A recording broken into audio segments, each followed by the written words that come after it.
Hi అండి, నమస్తే. Welcome back to our channel. ఈరోజు మన ఛానల్లో ములక్కాయలతో నిల్వ పచ్చడిని ఎలా ప్రిపేర్ చేసుకోవాలో చూపించబోతున్నానండి.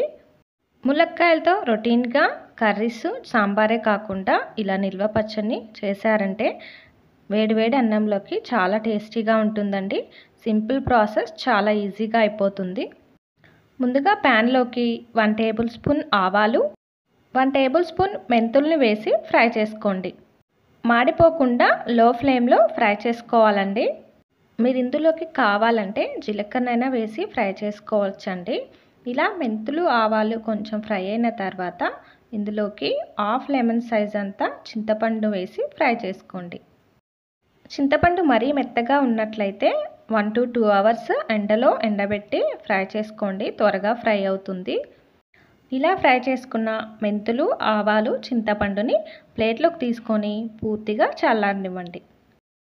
అదే ప్యాన్లోకి 2 గిన్నెల ఆయిల్ని తీసుకొని ఆయిల్ హీట్ అయ్యాక 1 బౌల్ ములక్కాయల్ని, అంటే 4 నుంచి 5 ములక్కాయల్ని పీల్ తీసి పీసెస్ లాగా కట్ చేసుకొని ఆయిల్లో వేసుకొని ఫ్రై చేసుకోండి. కలుపుకుంటూ ఈవెన్గా ఫ్రై చేసుకోవాలండి.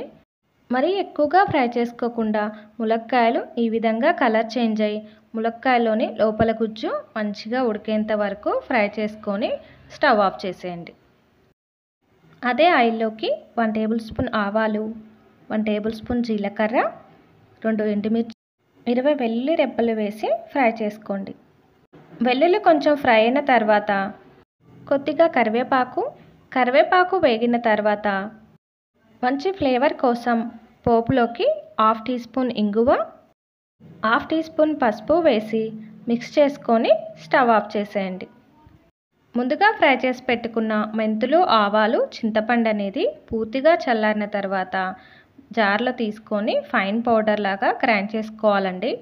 మరొక బౌల్లో 1 గ్లాస్ కారం, 1/2 గ్లాస్ ఉప్పు, మీరు తీసుకునే కారంని బట్టి ఉప్పుని తీసుకోండి, 1 టీ స్పూన్ పసుపు, ఆవాలు, మెంతులు, చింతపండు పౌడర్ని 2 నుంచి 3 టీ స్పూన్లు తీసుకోండి.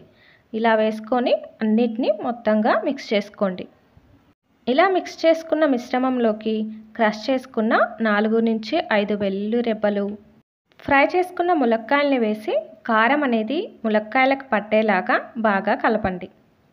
ఇలా కలుపుకున్నాక ఇందులోకి ముందుగా ప్రిపేర్ చేసుకున్న పోపుని వేసి మిక్స్ చేసుకోండి. పోపు అనేది పూర్తిగా చల్లారిన తర్వాత వేసుకోవాలండి. ఇలా ములక్కాయ నిల్వ పచ్చడి చేసుకొని ఎన్ని రోజులైనా స్టోర్ చేసుకోవచ్చు.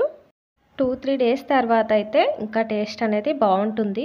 మీకు ఏమైనా ఆయిల్ సరిపోకపోతే ఆయిల్ తర్వాత అయినా యాడ్ చేసుకోవచ్చండి. పచ్చడి టేస్ట్ అయితే చాలా బాగుంది. మీరు ఒకసారి ట్రై చేయండి. వీడియో నచ్చితే సబ్స్క్రైబ్ చేసి, లైక్ చేసి, కామెంట్ కూడా చేయండి ఫ్రెండ్స్.